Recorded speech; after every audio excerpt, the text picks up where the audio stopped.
رسول کریم صلی اللہ علیہ وسلم نے فرمایا ہے کہ زمین پر جو گھر سب سے پہلے بنایا گیا، جو مسجد سب سے پہلے بنائی گئی، وہ بیت اللہ شریف،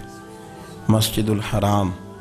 اور فرمایا جب ساری دنیا فنا ہو جائے گی تو جو جگہیں باقی رہ جائیں گی وہ مسجدیں، وہ حصہ جس پہ مسجد تعمیر کر لی جاتی ہے وہ حصہ باقی رہے گا۔ مسلمانوں کے اندر جہاں چیزیں بڑی تیزی کے ساتھ پھیلی اور ہماری دلچسپیوں کا رخ جب سے دنیا داری کی طرف زیادہ بڑھا تو مسجد سے بھی تھوڑا سا لوگوں کا رجحان کم ہوا۔ ایک تو لوگ مسجد میں دیر سے آتے ہیں اور پھر جلدی جانے کا شوق رکھتے ہیں۔ کبھی ہم دیکھتے تھے کہ اسکول کا گیٹ بہت بڑا ہوتا تھا لیکن چھٹی کے ٹائم تنگ پڑ جاتا تھا۔ یہی حال مسجد میں جب نماز ختم ہوتی ہے تو اس وقت ہوتا ہے۔ پتہ نہیں کتنے ضروری کام ہیں جو پیچھے ہیں، کون سی ایسی چیز ہے جو دھکیل رہی ہے۔ بچے تو اپنے آپ کو بڑی قید میں سمجھتے تھے اس لیے جایا کرتے تھے، لیکن مسجد سے اس تیزی سے نکلنا، نماز پڑھنے والوں کی نماز کا خیال نہ کرنا، کسی کی تکلیف کا احساس نہ کرنا اور شدت کے ساتھ وہاں سے نکلنے کی کوشش کرنا، اس عمل پر جب غور کیا جائے تو برے خیالات ذہن میں آتے ہیں۔ ایسی چیزیں ذہن کے اندر آتی ہیں جن کا ایک مسلمان کے حق میں ہونا ٹھیک نہیں۔ میرے نبی پاک صلی اللہ تعالی علیہ وسلم نے ارشاد فرمایا، قریب محبوب فرمانے لگے کہ 7 شخص ایسے ہیں کہ قیامت کے دن اللہ کے عرش کے سائے کے علاوہ سایہ نہیں ہوگا تو رب کریم ان 7 بندوں کو اپنے عرش کا سایہ عطا فرمائے گا۔ 7 لوگ ہیں، ان میں سے نبی پاک صلی اللہ تعالی علیہ وسلم نے ایک شخص وہ بیان کیا کہ جو نماز پڑھ کے مسجد سے نکل تو جاتا ہے پر اس کا دل مسجد کے ساتھ جڑا رہتا ہے، اس کی طبیعت مسجد کے ساتھ لگی رہتی ہے کہ میرا اللہ کے گھر سے ہو کے آیا ہوں، مجھے دوبارہ اللہ کے گھر جانا ہے۔ اس کا دل لگا رہتا ہے، جڑا رہتا ہے، وہ انتظار کرتا ہے کہ دوبارہ کب میں نے مسجد میں جائیں۔ یہ رویہ نہیں اس کا ہونا چاہیے کہ وہ کہے اوہو سردیوں میں تو بس نماز ہی نماز رہ گئی ہے، اعتراض نہ کرتا پھرے، بلکہ اس کا دل جڑا رہے مسجد کے ساتھ۔ جو خاص رشتہ ہے، بخاری مسلم میں حدیث ہے، ویسے تو ساری زمین ہی اللہ کی ہے نا، للہ ما فی السماوات و ما فی الارض، زمین و آسمان میں جو کچھ بھی ہے وہ اللہ کا ہے، لیکن حضور فرماتے ہیں کہ خطہ زمین پر جو جگہ رب کو سب سے زیادہ پیاری، جگہ ساری اللہ کی ہے، پر جو اللہ کو سب سے پیارا ٹکڑا ہے وہ جگہ ہے جہاں مسجد بنا دی جاتی ہے۔ وہ خاص خطہ، آپ ذرا حدیث کے لفظوں پر غور کریں، فرمایا احب البلاد، وہ اللہ کا محبوب ٹکڑا ہے زمین پر جہاں مسجد بنا دی جاتی ہے۔ وہ اب آپ اندازہ کریں کہ وہ پیسے کتنے قیمتی ہیں،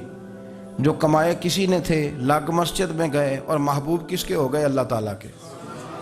یعنی میرے تیرے کمائے ہوئے پیسے اللہ کے محبوب پیسے تب بنیں گے جب اللہ کے گھر میں خرچ ہو جائیں گے، تعمیر مسجد پر، تشکیل پر۔ فرمایا یہ سب سے زیادہ اللہ کو۔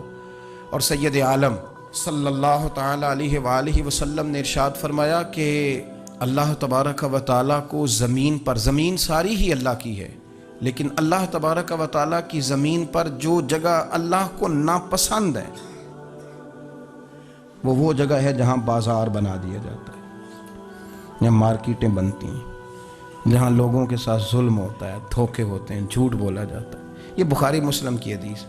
ناپسندیدہ زمین کا ٹکڑا وہ ہے جہاں بازار بنتا ہے، اور پسندیدہ ٹکڑا وہ ہے جہاں شوق کس بات کا زیادہ، میری مارکیٹ ہو کہ میرے نام کی مسجد ہو، یہ میری زمین کا جو ٹکڑا میری مارکیٹ ہو، میرا پلازا ہو، اور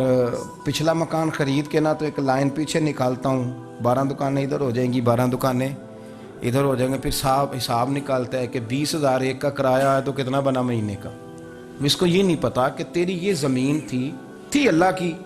اب تو نے اس کا وہ حشر کیا ہے کہ یہ ناپسندیدہ ترین ہو گئی، ناپسندیدہ ترین۔ اور اگر تیری ہی زمین ہو، اپنی خوش قسمتی تو دیکھیں کہ میری زمین، میرے پیسے، اور جب میں نے مسجد بنا دی تو وہ پیسے رب کے پیارے ہو گئے، وہ زمین اللہ کی محبوب ہو گئی، وہ پیسے پیارے ہو گئے، وہ محبوب ہو گئے۔ لیکن بڑا ہی مشکل کام ہے، مسجدوں میں اعلان ہوتا ہے کہ بل آ گیا ہے، کو مہربانی کرو، اور پھر پکے سچے حاجی، نمازی، نیک صالح پرہیزگار بندے بڑی مشکل سے جیب میں ہاتھ ڈالتے ہیں، اور جو باہر آتا ہے اس میں پورا 100 روپیہ نکل آتا ہے۔ پورا ہی 100 یعنی کہ، اور گننے میں آپ کو پتہ ہے 1 روپیہ کر کے گنے تو 5-7 منٹ تو 100 گننے میں لگ ہی جاتے ہیں، پھر وہ گننا پڑتا ہے۔ اور مسجد کی ٹوپیوں میں سے، مسجد کے گلوں میں سے اکثر وہ نوٹ نکلتے ہیں جو دکاندار لیتا ہی نہیں، وہ کہتے ہیں اللہ کو دے آتے ہیں جا کے۔ دیکھیں اپنا رویہ اس لحاظ سے درست کریں، اس لحاظ سے درست کریں کہ جس طرح میرے لیے اپنا گھر بنانا ضروری ہے نا، اسی لیے میرے لیے مسجد بنانا بھی اسی طرح ضروری ہے۔ اور رسول کریم صلی اللہ علیہ وسلم نے تو مسجد پہلے